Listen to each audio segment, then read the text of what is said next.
оны 5 сарын 16-ны сайхан өдөр дараагийнхаа дугаараар та бүхэнтэйгээ мэдчилж байна.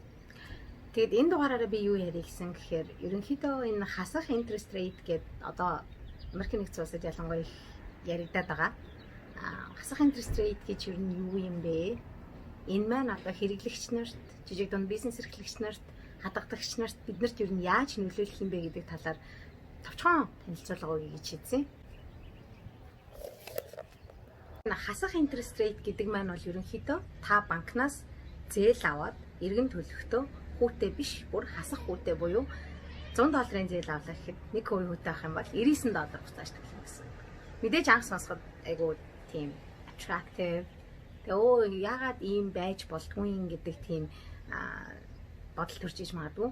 Хасах interest rate бол өөрөө маш олон сөрөг дагаврыг эдийн засгт дагуулж идэг учраас энэ маань бол ер нь төр зуурын яг одоо эдийн засгийн пандемикийн үеэр ч юм уу те энэ эдийн засаг зогсон байдалд орсон энэ үед бол жоохон стимулейт хийж эдийн засгийг эргэлтэнд оруулах зорилгоор л гаргах боломжтой болохоос биш урт хугацаанд хасах зээлийн хүүтэй байх юм бол энэ эдийн засгт маш муугаар нөлөөлдөг. Америкийн нэгдсэн улс бол түүхэндээ хасах зээлийн хүүтэй байж байгаагүй 2008 онд 0% болсон. Тэрнээс хойш бол баг багаар өссөөр байгаад 2018 оны 10 сар биш 19 оны 10 сар одоо яг энэ пандемикаас өмнөхөн бол 175% хүүтэй байж байгаад тэгээд 1.51 гээд 3 сарын 16-ны байдлаар бол 0% хүүтэй болгосон байгаа. Одоо зээлийнхаа хүүг.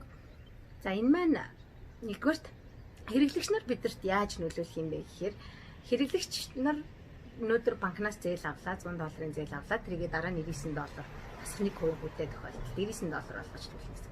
Тэгэхээр мэдээж биднэрт банкнаас зээл авах нь ашигтай болно.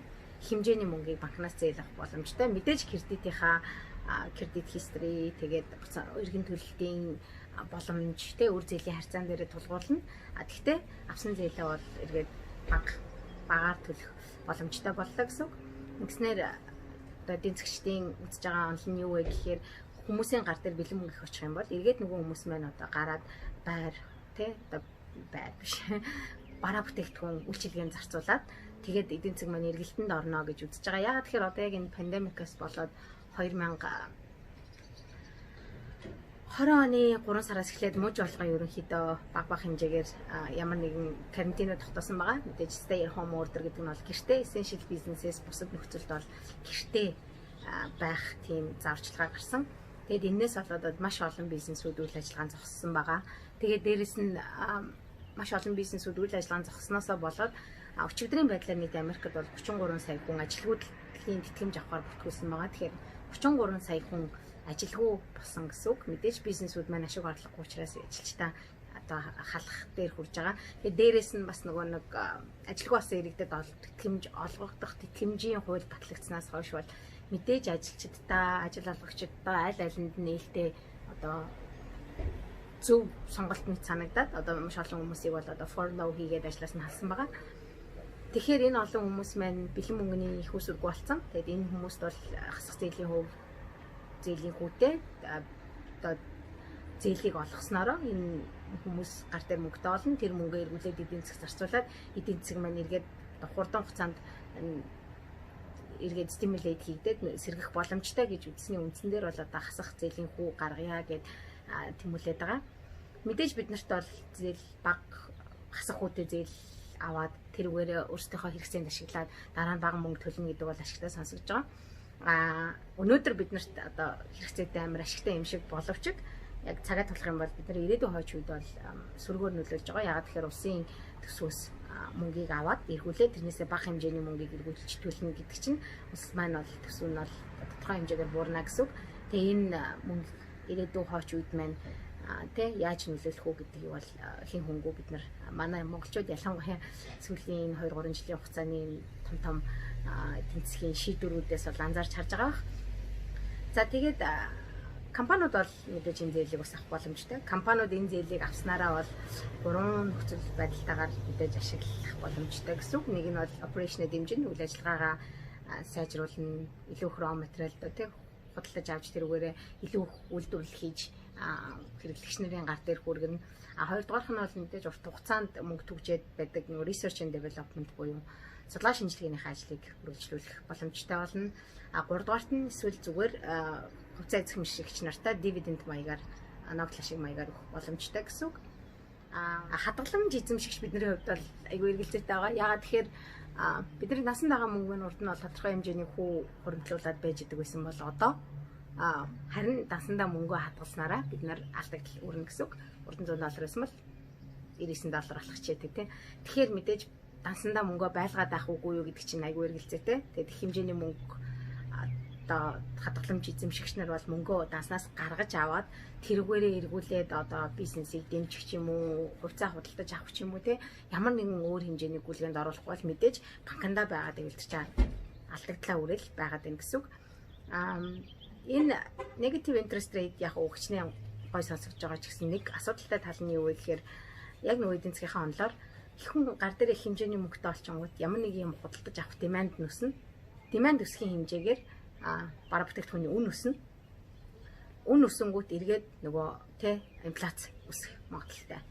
Тэгэнгүүтээ хэрв хасах интерест рейт өгчөөд байхад хүртэл хүмүүс банкнаас авсан мөнгөө зарцуулахгүй одоо яг энэ ялангуяа энэ вирусын uncertain буюу нөгөө нэг яахан тодорхойгүй ийм цаг хугацаанд бол их хэмжээний хүмүүс ажлаа алдснаас болоод амьдрал нь баталгаан хаана байна гэдэг эргэлзээтэй болж эхэлнэ.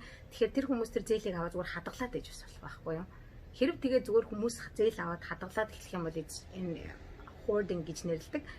Эдийн засгт эргэж stimulation үүсгэж мөнгө нь орохгүй, мөнгөө нь гараал идэг, хүмүүсийн карманд очоод гэртэнтэй хаана ихтэй хадгалагдаад идэг.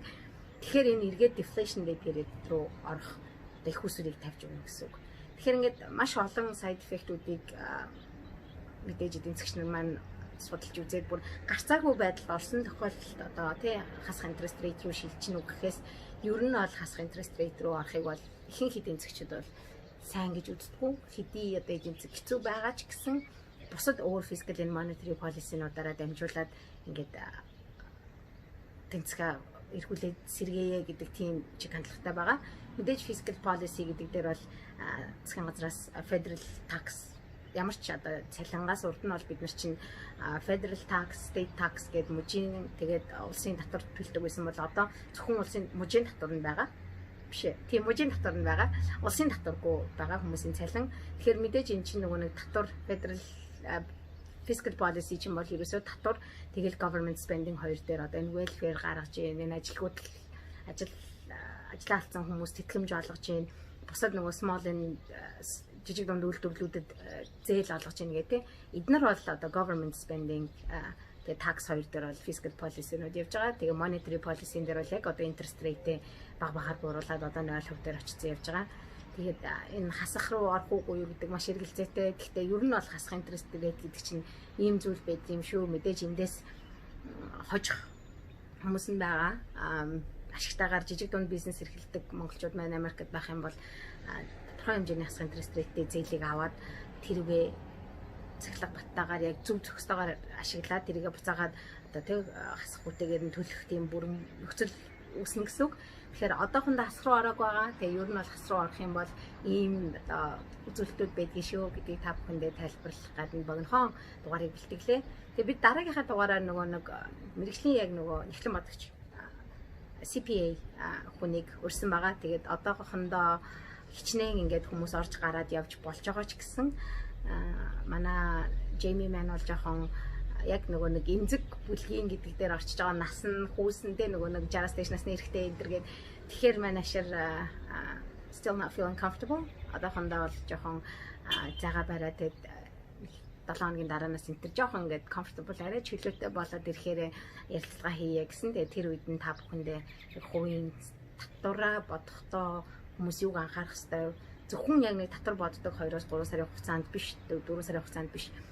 Тэрнээс өмнө бүтэн жилжингээ ер нь яаж одоо татвараа бууруулах, төлөх татвараа бууруулах, авах одоо return хэсгэх тал дээр анхаарч бэлтгэлийг хийж хувийн орлого зарлага тохируулах уу гэдэг тал дээр мэдээлэл өгнө гэж найдаж байгаа. Тэгээд та бүхэнтэйгээ дараагийн дугаараар уулзлаа. Түр баярлалаа.